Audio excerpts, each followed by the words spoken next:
Rummy दूढ़ सव सिद्धे झाड़ोत्तम खब दिय दिय संसारे दस दस दो दो अणा जिणे दस दस दो अणो के हणम मोक्षे नमो अरिहंताणम नमो सिद्धाणम नमो आयरीयाणम नमो वत्सायाणम नमो लोहे सर्वसाहुणम। बोले आदिनाथ भगवान की जय, महावीर भगवान की जय, आचार्य श्री कुंद कुंद देव स्वामी की जय, आचार्य श्री 108 श्री महावीर कीर्ति जी महाराज की जय, परम पूज्य आचार्य गुरुदेव 108 श्री विमल सागर महाराज की जय, परम पूज्य आचार्य गुरुदेव 108 सन्मत सागर महाराज की जय, परम पूज्य आचार्य श्री 108 सौभाग्य सागर जी महाराज की जय, परम पूज्य। चलिए परम पूज्य आचार्य सुरसन सागर महाराज की जय। चलिए बेटा कम करो उसको और कम करो। प्रातः काल की बेला में हम सभी लोग माँ जिनवाणी का अध्ययन, माँ जिनवाणी की शरण लेते हैं। कल हम लोगों ने उस पंडित आदि मरण के बारे में आचार्य भगवंतों ने हमको समझाया और उसमें भी उत्तम मध्यम जघन्य के विषय से भी हम लोगों को आचार्य प्रवर समझा रहे थे। तो इसी विषय को अपन और आगे लेते हैं। उन्होंने कल कहा भी था कि जो छपक जगन्य आराधना करते हैं, कौन करते हैं? जो छपक जगन्य आराधना करते हैं वह स्वधर्म आदि स्वर्गों में उत्पन्न होते हैं, मतलब नीच देव नहीं बनते। और नीच देव से मतलब क्या होता है? भवनत्रय देवों में उत्पन्न नहीं होते। यहाँ पर है जो उत्तम संलेखना को स्वीकार करते हैं उनको केवल्य ज्ञान और मोक्ष की प्राप्ति होती है, और जो मध्यम में जो संलेखना को प्राप्त करते हैं उनको कल्पातीत, कौन से? कल्पोपन्य, मतलब कहाँ पर जो ग्रहविक आदि हैं, जो अनुदिष्ट आदि है, वहां पर उनका जन्म होता है। और जो जगन्य आराधना के बल से कहाँ पर जन्म होता है उनका? वह जीव हमारे स्वधर्म इंद्र जो 16 स्वर्ग हैं उनमें जन्म होता है। और जो संलेखना या अपने व्रतों को सावधानी के साथ में बरतता है, या जिनके व्रत निर्विचार पालन होते हैं, जो अपनी शुद्ध आत्मा का चिंतन करता है। देखिए, शुद्ध आत्मा का चिंतन तीन प्रकार से समझ लें अपन। एक तो उत्तम, एक जघन्य और एक मध्यम। उसके अनुसार ही हमको उन अवस्थाओं को, देवादि अवस्थाएं हमको प्राप्त होती हैं। तो आचार्य यहाँ पर कह रहे हैं कि अगर वास्तविकता, अगर हमने एक बार सम्यक तो मरण कर लिया, कौन सा मरण कर लिया? अगर हमने सम्यक तो मरण कर लिया तो आचार्य कहते हैं कि उस जीव का इस संसार में ज्यादा समय रुकना क्या नहीं है, ज्यादा समय तक वो इस संसार में नहीं रुक सकता है। और जो सम्यक्त पूर्वक मरण नहीं कर पाता है, सम्यक्त पूर्वक अपनी आराधना को नहीं कर पाता है, तो आचार्य कहते हैं उसकी कोई भी गारंटी नहीं है कि उसको कितना समय संसार में लगेगा। कहा भी जाता है जो निर्विकल्प समाधि को प्राप्त होता है, किसको होता है, जो निर्विकल्प समाधि की साधना करता है वह 2 भव, 3 भव, 7 भव या 8 भव और अधिक से अधिक 32 भवों में उसको निर्वाण की प्राप्ति अवश्य होती है, जो सम्यक्त आराधना करता है। क्योंकि सम्यक्त आराधना वाला जीव अधिक समय तक इस संसार अवस्था में नहीं रह पाएगा। हाँ, अर्ध परावर्तन, अर्ध पुद्गल परावर्तन काल शेष रह जाता है। तो यहाँ पर यही बात है कि अगर हमने एक बार सम्यक्त आराधना को कर लिया, एक बार अगर हमने सम्यक्त अवस्था से अपने रत्नत्रय व्रतों की साधना की और उसी के साथ में अगर इस देह का विसर्जन किया समता परिणामों के साथ, संलेखना के साथ, व्रत नियम के साथ, जैसा पूर्वोक्त क्रिया में बताया है। किसने बताया है? जो पूर्वोक्त रीति से क्या कहता है, अपने परिणामों को करता है। इसमें एक विषय कल आया था, एक शब्द आया था इसमें,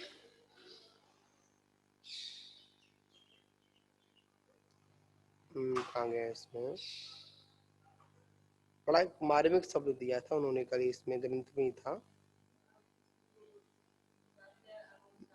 नहीं, हाँ वो वाला, हाँ जी, वही विषय था। थोड़ा उसको मिल जाता ना, पढ़ लेते तो उसमें सही रहता। फिर देख लेते क्या दिया था उसमें। बल भावार्थ तो यही था, अगर कोई शास्त्रोक्त, कौन सी, शास्त्रों की युक्त, जैसा शास्त्रों में बताया है, अगर वैसी अगर संलेखना को करता है, क्या करता है, संलेखना को करता है, तो क्या होता है, उसका आगे चलकर कर्मों का क्षय होना निश्चित है, उसको सिद्ध अवस्था मिलना पक्का है, इसमें कोई संशय नहीं है। तो अपने विषय है, हाँ, अगर कोई पंडित मरण कर लेता है तो शास्त्रोक्त, जैसे इसमें लिखा हुआ है, कहाँ गया, मैं दिया तो था, याद नहीं आ रहा, कहीं लाइन तो थी इसमें। संलेखना करते हुए सम्यक तो आदि मतलब रत्नयात्र की आराधना करते रहना चाहिए, ऐसा आचार प्रवर शिव कोटि जी महाराज भगवती आराधना में कहते हैं। चलिए आगे देखने जब आएगा। हाँ, तो इसमें कह रहे हैं आराधना के कार्य, क्या, आराधना के कार्यों में परिकर्म मतलब सम्यक तो आदि अनुष्ठान सर्वथा करना चाहिए। उसे क्या कहते हैं, क्योंकि परिकर्म करने वाले के ही आराधना सुख पूर्वक साध्य होती है। मतलब क्या कह रहे हैं, जो आराधना के कार्य कर रहे हैं वो कैसे होना चाहिए, परिकर्म। परिकर्म माना क्या होता है, परिकर्म का मतलब होता है सम्यक तो आदि अनुष्ठान। कौन सा अनुष्ठान, सम्यक तो आदि अनुष्ठान। मतलब जो सम्यक तो आदि अनुष्ठान करता है उसी के आराधना सुख पूर्वक व्यतीत होती है। और जो आराधना में परिक्रम नहीं है, मतलब तो उसकी अगर उसका सम्यक तो अनुष्ठान नहीं है, तो आचार्य कहते हैं चाहे वो कितनी भी तपस्या कर ले फिर भी क्या होगा, फिर भी उसको सम्यक अनुष्ठान उसका होने वाला नहीं है। सम्यक अनुष्ठान कब होता है, कि जब वह, उसकी आराधना तभी सफल होती है जब वो सम्यक अनुष्ठान करता है। इसका मतलब क्या, सम्यक के साथ में अनुष्ठान करता है तभी उसका अनुष्ठान सफल है, अन्यथा उसका अनुष्ठान कैसा है, बस ऐसे ही है, संसार का कारण है।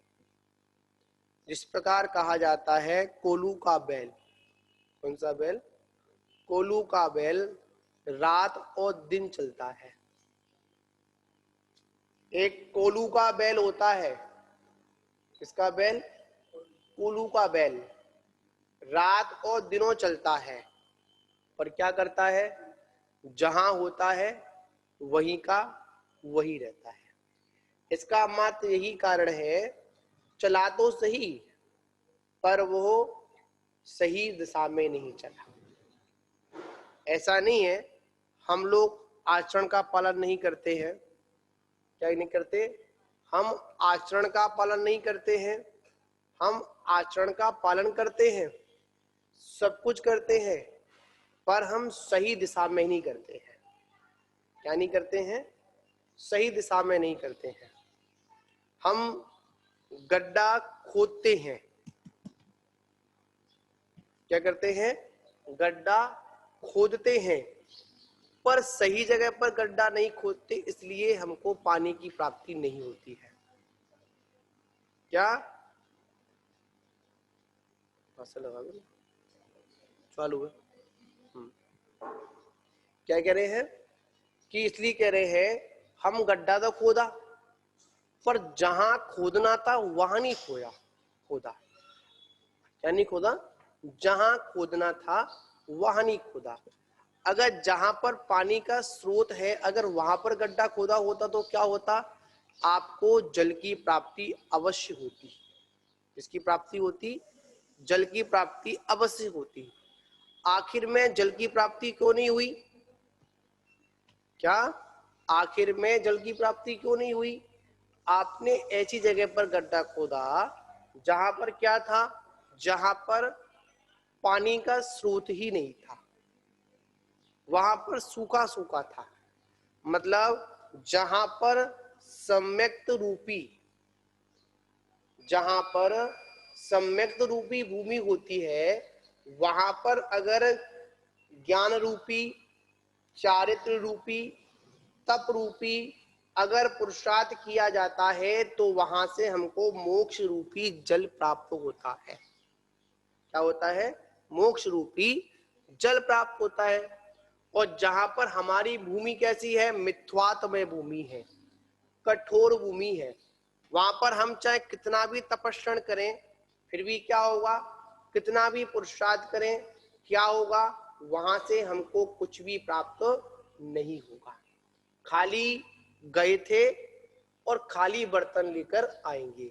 और जहां पर सम्यक्त रूपी किनारा है तो वहां पर क्या होगा, जहां पर सम्यक्त रूपी अनुष्ठान है तो वहां पर क्या, वो अनुष्ठान हमारा सफल होगा।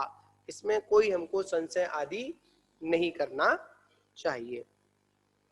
तो आचार्य कह रहे हैं जहां पर सम्यक्तवादी अनुष्ठान सर्वदा करना चाहिए, क्योंकि परिक्रम करने वालों के ही आराधना सुख पूर्वक साधित, मतलब साध्य हो पाती है।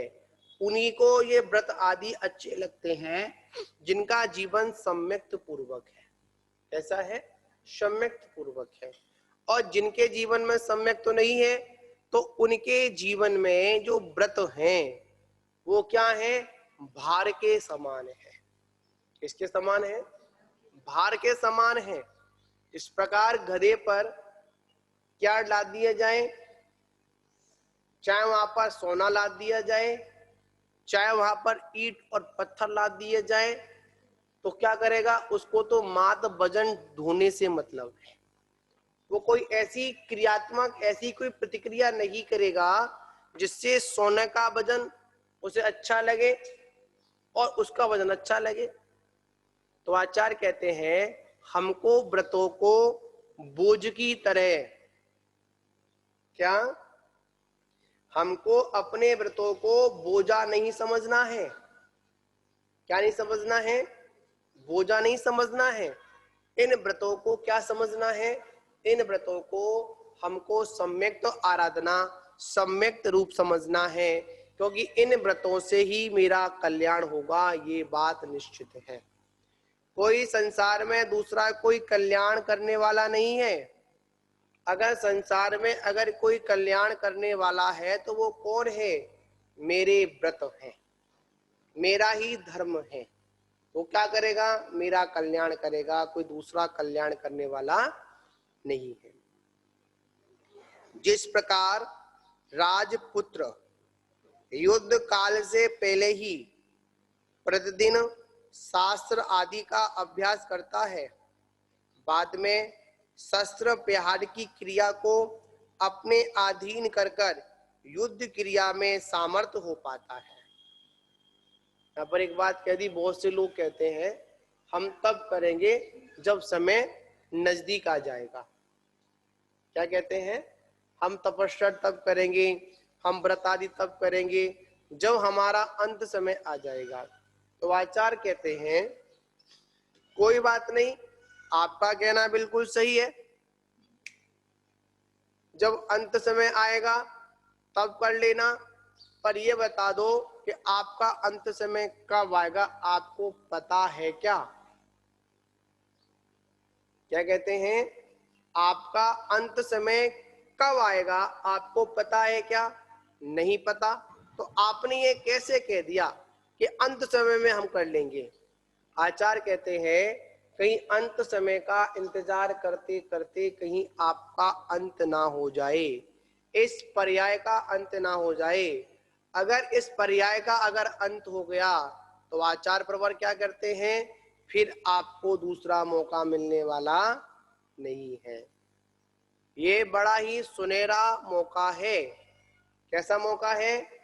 बड़ा ही सुनहरा मौका है, बड़ा ही सौभाग्य को जगाने का मौका है।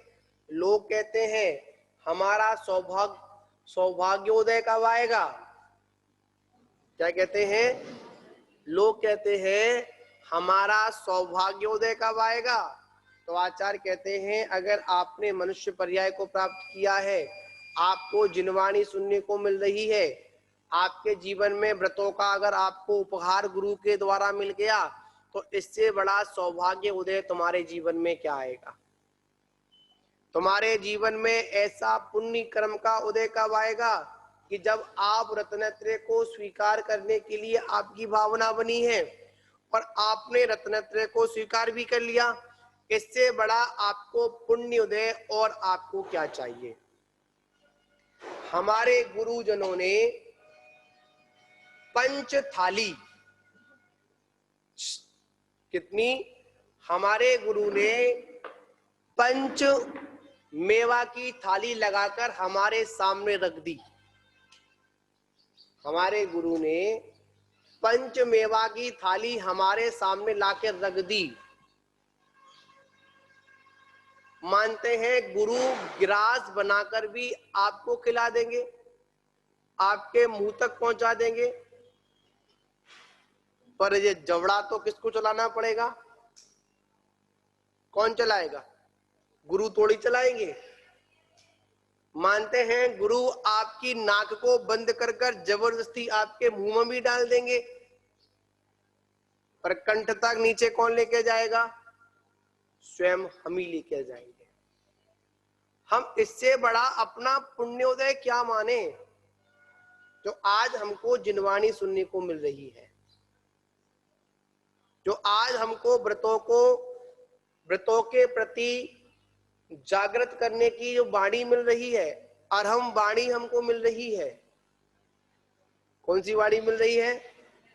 अरहम वाणी मिल रही है, अरहंतों की वाणी मिल रही है।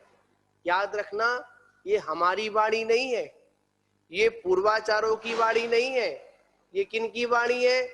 अरहम वाणी है, अरहम वाणी है, अरहंतों की वाणी है, तीर्थंकरों की वाणी है। अगर हम तीर्थंकरों की वाणी को नहीं जानेंगे, क्या कह रहे हैं? अगर हम तीर्थंकरों की वाणी को नहीं जानेंगे, अगर उनकी वाणी पर श्रद्धा नहीं करेंगे, तो बताओ कब श्रद्धा करोगे? नरक में करोगे, समय ही नहीं मिलेगा। स्वर्ग में करोगे, वहां पर भी समय नहीं मिलेगा। वहां पर दुखों में रहोगे, वहां पर सुखों में रहोगे। तो बताओ कहां करोगे? चलो त्रिंच पर्याय में करोगे, वहां मौका तो मिलेगा पर आपको समझ नहीं होगी, आप करने में असमर्थ होंगे। तो आचार्य कहते हैं मनुष्य पर्याय मिली है, ये मनुष्य पर्याय अपने व्रतों को सुरक्षित करने को मिली है। क्यों मिली है? अपने व्रतों को सुरक्षित और दृढ़ करने के लिए मिली है। इसलिए आचार्य कह रहे हैं कि जिस प्रकार राजपुत्र, एक राजपुत्र होता है, युद्ध काल से पहले क्या करता है, प्रतिदिन अभ्यास करता है। क्या करता है, प्रतिदिन क्या करता है, अभ्यास करता है। किसका अभ्यास करता है, शस्त्र चलाने का अभ्यास करता है, ठीक है ना। बाद में शस्त्र प्रहार की क्रिया में अपने को अधीन कर युद्ध करने में, युद्ध क्रिया में वो सामर्थ्य रखता है। अगर वो अभ्यास नहीं करे तो क्या होगा, कि युद्ध में विजय को प्राप्त कर सकता है, नहीं कर सकता है।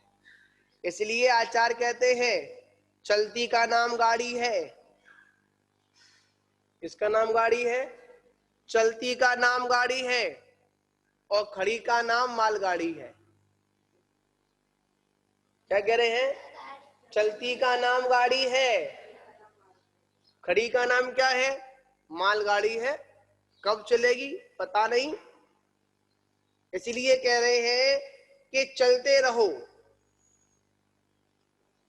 आचार्य ये नहीं कहते हैं तेजी के साथ में चलो, आचार्य ये भी नहीं कहते हैं कि मंदता के साथ में चलो।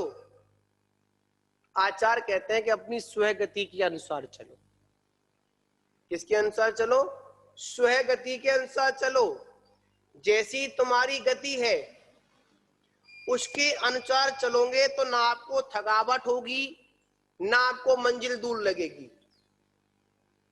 थकावट कब होती है, जब हम तेज चलते हैं। क्या चलते हैं, तेज चलते हैं। मंजिल कब दूर लगती है, जब हम स्लो चलते हैं।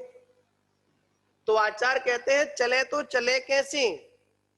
तो आचार्य ने कहा अगर चलना हो तो एक काम करो, अपनी रफ्तार में चलो जितनी आपकी रफ्तार है।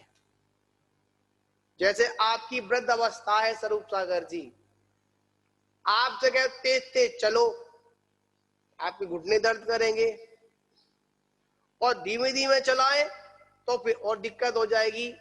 जितनी आपकी सामर्थ्य है, इसलिए आचार्य क्या कहते, कीजे शक्ति प्रमाण। क्या शब्द दिया, कीजे शक्ति प्रमाण।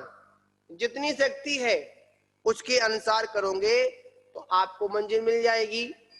और अगर अपनी शक्ति के ज्यादा या कम करोगे तो क्या होगा, आपको मंजिल मिलने वाली नहीं है।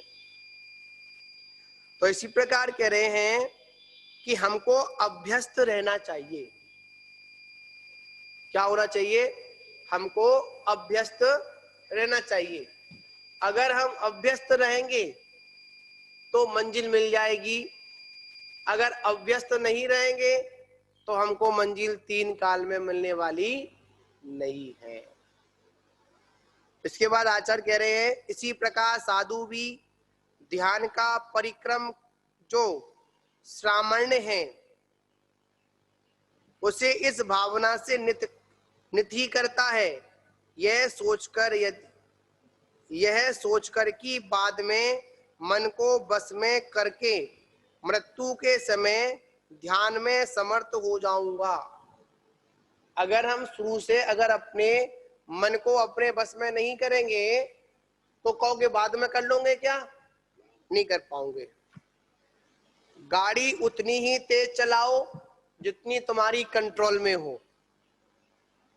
क्या हो, गाड़ी में उतनी स्पीड दो जितनी आपकी कंट्रोल, इसको कंट्रोल कर सकते हो। अगर गाड़ी को शुरू से कंट्रोल कर रखोगे तो गाड़ी अंत समय तक कंट्रोल में रहेगी।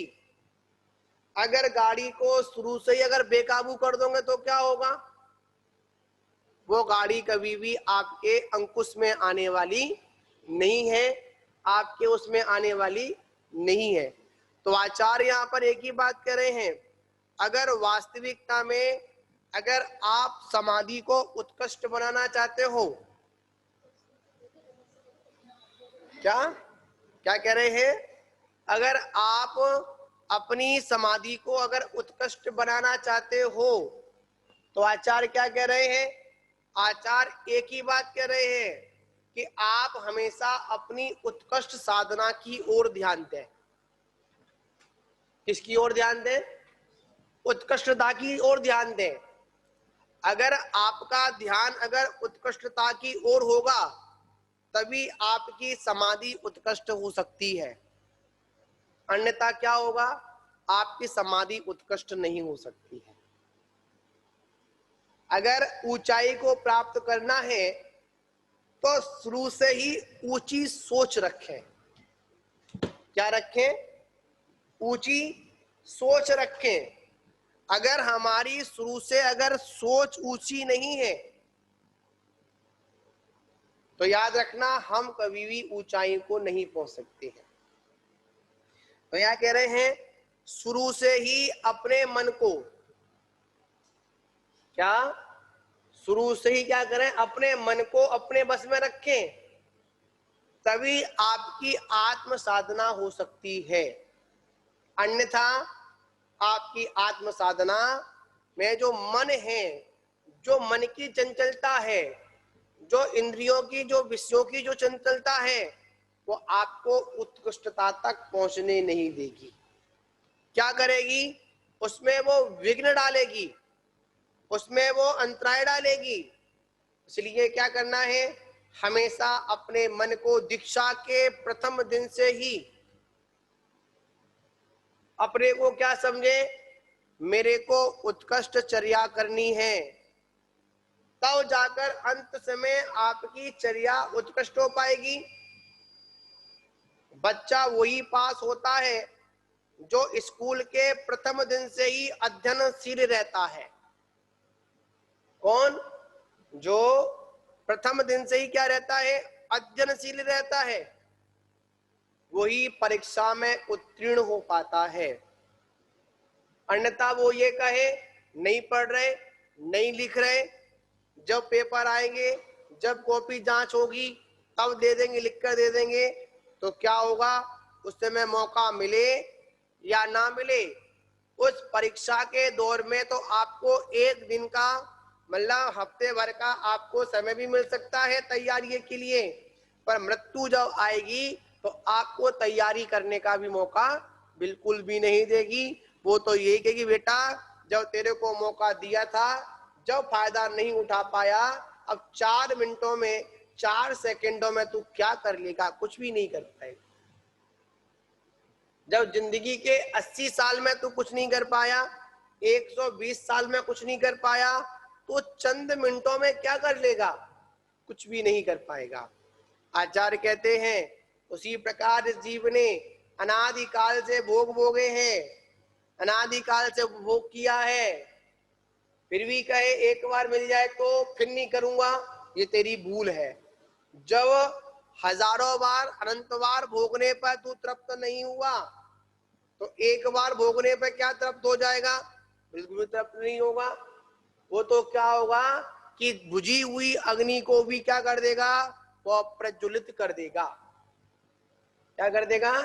तेरी एक नादानता, तेरी एक अज्ञानता, जो तेरी अग्नि बुझ चुकी है, मानते हैं थोड़ी बहुत उसमें अग्नि जल रही होगी, अगर थोड़ा बहुत उसमें है, अगर तूने थोड़ी सी वहां पर उसमें ईंधन डाल दिया तो क्या होगा? फिर वो अग्नि फिर दहकने लगेगी, फिर जलने लगेगी। तो आचार्य क्या कहते हैं? हमेशा जो हमारे साधना में विघ्न डालने वाले हैं उनसे कोसों दूर रहो, उनसे दूर से कह दो नमो अरिहंताणम, हमारे पास मत आओ, मत आओ। जैसे ही डॉक्टर की सुई को देखकर बच्चा चिल्लाता है, हाथ पर भड़कता नहीं चाहिए, नहीं चाहिए, नहीं चाहिए, उसी प्रकार इन भोगों की सुइयों को देखकर, इंद्रियों के विषयों को देखकर हमें क्या करना है? नहीं चाहिए, नहीं चाहिए, बहुत लगते हैं, बहुत दुखता है। याद रखना आचार्य कह रहे हैं, यही समझा रहे हैं, हमेशा अभ्यस्त रहो। किसके लिए? अपने अंतिम समय के लिए। क्यों मम्मी? अभ्यास करते रहो। क्या करते रहो? अभ्यास करते रहो, भावना बाते रहो। क्या भावना भाओ? मेरे को अपना कल्याण करना है। क्या करना है अम्मी? कल्याण करना है। हमेशा कल्याण की भावना वाते रहो। कल्याण की भावना वाते रहोगे तो एक ना एक दिन आपका कल्याण अवश्य होगा। इसमें संसार की कोई भी ताकत नहीं है जो आपके कल्याण के मार्ग से आपको रोक दे या कल्याण होने से आपको बाधा डाले। भावना तो भाव तो बनाओ। माल तभी खरीदा जाता है जब मानसिकता बनती है। मानसिकता बनी नहीं और पहुंच गए दुकान पर, ये कितने का है, ये कितने का है, ये कैसा है, ये दिखाओ वो दिखाओ। भैया उन्हें पूछा तू लेगा क्या? अभी तो मन बना रहा हूं। क्या कह रहा है वो? मन बना रहा हूं। अरे जब तुम मन बनाकर नहीं गए तो वहां पर क्या खरीदोगे? कुछ भी नहीं खरीद पाओगे। इसलिए आचार्य कहते हैं मन बनाकर नहीं, दुकान पर पहुंचकर मन नहीं बनाना। क्या नहीं करना? दुकान पर पहुंचकर मन नहीं बनाना है। दुकान पर जाने से पहले मन बना लो, मेरे को वो लेना है, वो खरीदना है, इतने का खरीदना है और लौट कर आना है, तो फायदा है। इसलिए कह रहे हैं हमेशा अभ्यस्त रहो अपने मन को। दीक्षा के प्रथम दिन से ही क्या करो? संभाल कर रखो। जहां मन घूमे तुरंत उसके पैर में क्या डाल दो बेड़ी। कहां जा रहा है? इधर आया, वहां मत जा, वहां तुझे कुछ नहीं मिलेगा। क्या? वहां मत जा, मुरैना मत जा, मुरैना कुछ नहीं मिलेगा। जो मिलना था मिल गया। अब जो कुछ कहां मिलेगा? यही मिलेगा। यहां पर कहा? अपने में विश्राम करने से मिलेगा। हमें क्या करना है? अपने में विश्राम करना है। इसी का नाम क्या है? इसी का नाम उत्कृष्ट साधना है। उत्कृष्ट साधना कोई बड़ा शब्द नहीं है। हम समझे कि साधना, आचार्य कहते हैं जहां पर पूर्ण विश्राम हो जाए। किसमें विश्राम हो जाए? जहां पर अपने में पूर्ण विश्राम हो जाए तो आचार्य उसी को कहते हैं उत्कृष्ट साधना। क्या कहते हैं? उत्कृष्ट साधना। तो कह रहे अपने मन को हमेशा क्या करो? बस में कर रखो। इस प्रकार भक्त प्रत्याख्यान रूप पंडित मरण का निरूपण किया गया। तो उसका किया गया? पंडित मरण का निरूपण किया गया। आज के युग में प्रायोगमन और इंगिनी गमन, प्रायोगमन मरण और इंगिनी मरण संभव नहीं है। अगर हम ये कहें हम प्रायोगमन मरण करें, इंगिनी मरण करें, तो आचार्य कहते हैं ये अभी संभव नहीं है, क्योंकि ये विशेष सहनन मतलब वज्र वृषम नारायण सैनन, नारायण सैनन और नारद सैनन, इन तीन विशिष्ट सैनों के धारकों को ही संभव है। वो तो अपन एक कह सकते हैं, वो तो एक गुरु भक्ति में कह दिया। आपने जो प्रश्न किया, यहाँ पर सीधी बात है, जो व्यवस्था है, जो सैनन है, उसी व्यवस्था में आपको व्यवस्था मिल सकती है, अन्यथा आपको अन्य स्थानों पर वस्तु नहीं मिल सकती है। जो जैसी भूमि होगी उसी भूमि में वही तो फल लगेगा। जम्मू स्वामी को तो मोक्ष हुआ। बाकी जो तीन सैनन है, कीलक और एक दूसरे दो और है ना, कौन कौन से बताएंगे? उसका एक है कीली थे एक तो कीलक है, एक घुंडक, एक कीलक है। थोड़ा देखना तो, पड़ेगा शब्दों में, थोड़ा सा दिमाग में भी नहीं आ रहा है निकाला। और हमारा कौन सा है जी इस वक्त? तत्व ले आओ, सर्व के बने लो। आइए बता रहा हूँ, बता रहा हूँ। पंचम काल में अभी अपने पास हीन सैनन है। हीन सैननों में ऊपर के तीन जो सैनन है वो उत्कृष्ट सैनन है, और जो नीचे के जो सैनन वो कैसे हैं? वो हमारे कमजोर सैनन है। कैसे हैं? हाँ जी, ये चतुर्थ का संभव है। यहाँ पर एक बात प्रमाणता यहाँ पर सिद्ध हो गई, जो भी प्रायोगमन मरण है, इंगिनी मरण है, ये किसको होता है? ये वज्रवृषभ नारायण सेनन, ब्रज नारायण सेन, नारद सेनन और नारायण सेनन के होता है, हर किसी के नहीं होता है। अब यहाँ पर अभी 6 सेननों के जो नाम आते हैं उनमें आचार्य बताते हैं, आपको बता रहा हूं मैं आपको 6 सेनन कौन कौन से होते हैं। हाँ, एक होता है वज्र वृषभ नारायण सेनन, एक होता है ब्रज नाराज सेनन, एक होता है नारायण सेनन, अर्ध नारायण सेनन, कीलक सेनन, असम प्राप्त संत पाटिका सेनन। जो लास्ट वाला जो सेनन होता है, असम प्राप्त सर पाटिका सेनन, ये कुत्तों को होता है। हाँ, तो त्रिंचों को होता है। जैसे हड्डी जहां से टूटी और जहां पर जुड़ी तो वहीं पर वो जुड़ जाएगी। हाँ, त्रिंचों नहीं होता है, जैसे बंदर आदि की होता है, उसमें होता है। तो वही तो कमजोर सेनन है ना, ठीक है ना। जो हमारे पास अर्ध नाराज सेनन है, कीलक सेनन है, असम प्राप्त सर पाटिका सेनन है, इन सेननों में मात्र भक्त प्रत्याख्यान मरण होता है। कौन सा मरण होता है? भक्त। तो जी सांप वगैरह के होते हैं जिनकी हड्डियां नहीं होती है जी, असंप्रष्ट का जो संवेदन है वो तो सांप वगैरह के होता है। हाँ जी, त्रिंचों के होता, बोला आप, त्रिंचों के होता है। कीलक सेनन भी होता है, अर्ध नारा सेनन भी होता है। इस प्रकार का यहाँ पर सेनन व्यवस्था है। वैसे और आज वैसे सेननों का सद्भाव नहीं है।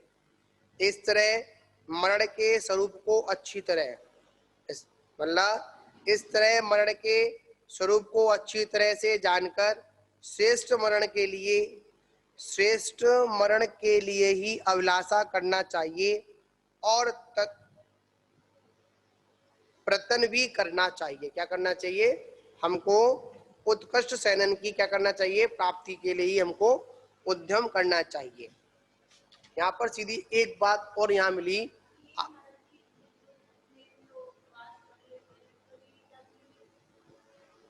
अर्ध नारा सेनन हो सकता है, कीलक सेनन हो सकता है, कोई दिक्कत नहीं है, कर सकते हैं। शरीर मतलब ये क्या होता है कि शारीरिक स्थिति के अनुसार ही हम आसन आदि का प्रयोग कर सकते हैं। जो कहा, जो काय क्लेश है, संलेखना का मतलब क्या है? संलेखना का मतलब क्या है? संलेखना का मतलब होता है कसाय को और इंद्रियों को क्रश करना। इसको कसायों को और इंद्रियों, कसायों मतलब काय को और मतलब, हाँ, काय को और इंद्रियों कश करना। तो मतलब ये पर कसाय को कश करना और काय को कश करना। अधिक काय क्रश वही कर सकता है जिसके उत्कृष्ट सेनन होगा। किसके होगा? उत्कृष्ट सेनन होगा। जिनका निकृष्ट सेनन है, जिनका हीन सेनन है, वो ना अच्छे से ध्यान लगा सकते हैं, ना अच्छे से आत्मा का चिंतन कर सकते हैं, और ना अपने व्रतों को जिस प्रकार पालना चाहिए वैसे भी पाल नहीं पाते। क्यों नहीं पाल पाते हैं? क्योंकि वो उत्कृष्ट सेनन नहीं है। जैसे ध्यान आदि में बैठेंगे, अगर व्रत आदि भी करेंगे, तप आदि भी करेंगे, तो हीन सेनन के कारण उनके मनों में क्या होगा? अनेक प्रकार के संकल्प विकल्प होंगे। अब एक बात सुनिए, एक क्रेन मशीन होती है, जिसकी जितनी क्षमता है उसी क्षमता के अनुसार ही वो उस वस्तु को, उतनी भारी वस्तु को उठा सकती है। अन्यथा क्या होगी? ज्यादा भारी वस्तु को अगर छोटी क्रेन से उठाने का अगर काम करोगे तो क्या होगा? क्या होगा? वह उस वस्तु को उठा नहीं पाएगी। अगर उठाएगी तो क्या होगा? मशीन में भी नुकसान होगा और वस्तु का भी नुकसान हो जाएगा। क्या होगा? दोनों का नुकसान होगा। तो उसी प्रकार कहते हैं जितना हमारे पास सेनन है उसी सेनन के अनुसार हमारा समाधि मरण होना संभव है। तो आज हम लगा लें और इसमें भी अपन उत्तम मध्यम जघन्य लगा लें, प्रायोगमन मरण में लगा लें, इंद्रिय मरण में भी लगा लें, और जो भक्त प्रत्याख्यान है उसमें क्या लगा, उसमें भी उत्तम मध्यम और जघन्य लगा लें। क्या लगा लें? उत्तम मध्यम और जघन्य लगा लें। अब उत्तम मध्यम जघन्य कैसे लगेगा? तो उसमें एक ही बात कहते हैं कि जैसे हमारे परिणाम होते हैं, क्या होते हैं? जैसे जैसे हमारे परिणाम होते हैं उन्हीं परिणामों के अनुसार हमारी सालेखना, हमारी समाधि और हमारी साधना होती है। देखिए, परिणामों को संभालना ही सबसे बड़ा पुरुषार्थ वाला काम है। शरीर को संभालना, जब आपके परिणाम संभल जाएंगे तो एक समय के लिए आपका जो शरीर की जो प्रतिक्रिया है वो भी संभल जाएगी। क्या होगी? शरीर की प्रतिक्रिया भी संभल जाएगी। और अगर आपके परिणाम खराब है तो कितना भी शरीर संभालो, कितने भी व्रतों को संभालो, तो आचार्य क्या कहते हैं? आपके जीवन में कोई परिवर्तन आने वाला नहीं है। कितना भी घनघोर तपस्या कर लो, अगर परिणाम अगर कसाय पूर्ण है, कसायों में अगर विकृति है, तो आचार्य कहते हैं तुम्हारी साधना कभी आपको मोक्ष को प्राप्त नहीं करा पाएगी, आपको आपके लक्ष्य तक नहीं पहुंचाएगी। लक्ष्य तक वही पहुंचते हैं जिनकी साधना कैसी होती है? परिणामों के साथ में होती है। परिणाम कैसे हो? हमेशा उज्जवल हो। एक मेढक परिणामों की विशुद्धि के अनुसार ही देव पर्याय को प्राप्त हुआ, नहीं हुआ? उसके हाथ में क्या था? उसके मुंह में मात एक कमल की पंखुड़ी थी, पर परिणाम कैसे थे? उज्ज्वल थे। उसके परिणाम स्वरूप क्या हुआ? वो कहां गया? देव पर्याय को प्राप्त हो गया। और एक के परिणाम कैसे थे? कलुषित थे, परिणामों में अहंकार भाव था। वही जीव, महावीर भगवान का जीव भगवान आदिनाथ के सम्मुषण में था, फिर भी क्या हुआ? बाहर निकलकर कसायों के उदय में अपने संसार को बढ़ा लिया। याद रखना, कहा जाता है भावना भववासिनी और भावना ही भव वासनी। भावना से ही क्या होता है? भवों का अंत होता है, और भावना से ही भवों में वास होता है। इसलिए क्या कहते हैं? अपनी भावना को क्या करें? उज्जवल बनाएं, अपनी भावना को मंगल में बनाएं। इसी के साथ में विराम लेते हैं। जय बोलो महावीर भगवान की जय।